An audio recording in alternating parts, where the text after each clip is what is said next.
vous accueillir dans cette minute du soir, aujourd'hui consacrée à la fabrication d'objets vidéoludiques. Commençons par la création de véritables Yoshi comestibles. Leur réalisation est en réalité très simple.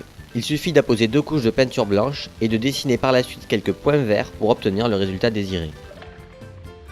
Penchons-nous à présent sur la recette du sang, également comestible. Pour cela, il vous faut de la grenadine, du ketchup, du chocolat en poudre, du colorant carmin, du colorant rouge, du colorant vert, de la farine, du café en grains.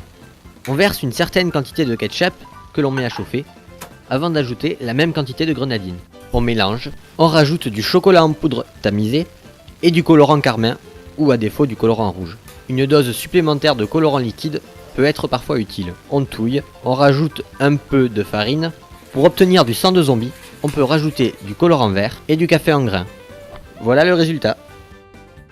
Terminons par la confection d'une Pokéball en polystyrène. Il s'agit dans un premier temps de peindre la face supérieure en rouge, appliquer 2 couches si nécessaire, avant d'apposer une bande de ruban adhésif noir sur le pourtour.